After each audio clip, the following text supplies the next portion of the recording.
यह कथा उन पुण्य आत्माओं की है जो अपने जीवन में पापों से ग्रसित होने के बावजूद अपरा एकादशी का व्रत करके मोक्ष को प्राप्त कर लेते हैं। यह व्रत ज्येष्ठ कृष्ण पक्ष की एकादशी को आता है, जिसे अपरा एकादशी कहते हैं। इस दिन किया गया व्रत सभी पापों को हरने वाला और अपार पुण्य प्रदान करने वाला होता है। बहुत समय पहले की बात है। एक नगर था माहिष्मती, जहाँ एक राजा राज्य करता था। नाम था महेंद्र सेन। वह राजा धर्मपरायण, न्यायप्रिय और प्रजा के हितैषी थे। परंतु राज्य में एक समस्या की राजा का छोटा भाई विक्रम पथभ्रष्ट हो गया था। विक्रम को सत्ता की लालसा थी। वह दिन रात षड्यंत्र रचता रहता। राजकोष से चोरी, निर्दोषों पर अत्याचार, झूठे अभियोग, ये सब उसके स्वभाव का हिस्सा बन गए थे। अंत तक एक दिन उसने अपने ही बड़े भाई राजा महेंद्र सेन को विष देकर मारने का प्रयास किया, परंतु विष देने से पहले ही सच उजागर हो गया। विक्रम को बंदी बना लिया गया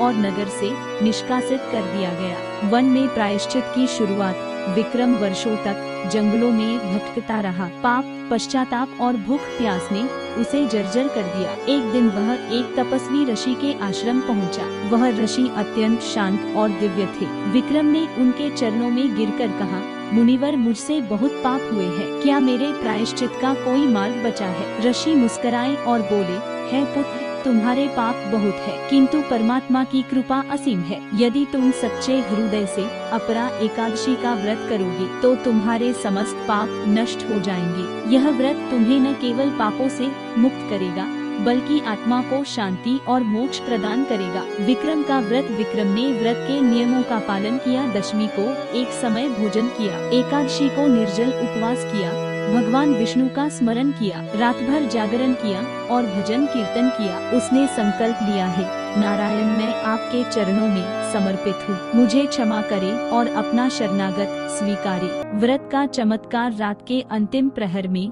जब विक्रम ध्यान मगन था, एक दिव्य प्रकाश प्रकट हुआ। भगवान विष्णु स्वयं दर्शन देने आए। उनके नेत्रों से प्रेम और करुणा की धारा बह रही थी। वत्स विक्रम, तुमने अपरा एकादशी का व्रत विधि पूर्वक किया है। तुम्हारे समस्त पाप क्षीण हो गए हैं। अब तुम्हें स्वर्ग लोक की प्राप्ति होगी और अगले जन्म में तुम धर्मनिष्ठ राजा बनोगे। विक्रम की आंखों से अश्रुधारा बह निकली। वह वहीं ध्यानस्थ अवस्था में दिव्य प्रकाश में विलीन हो गया। कथा का संदेश। अपरा एकादशी का व्रत केवल एक कर्म नहीं बल्कि आत्मा का शुद्धिकरण है। यह व्रत उन लोगों के लिए वरदान है जिन्होंने जीवन में गलती की है पर पश्चाताप और भक्ति से मोक्ष पाना चाहते हैं। शास्त्रों में कहा गया है, अपरा एकादशी व्रतम पापहारी परमम शुभम कृतघ्नाना च मोक्षाय व्रत में तत् प्रकीर्तितम। अर्थ, यह व्रत महान शुभ फलदायक है, पापों को हरने वाला है और उन पापियों को भी मोक्ष देता है जो सच्चे हृदय से प्रायश्चित करते हैं।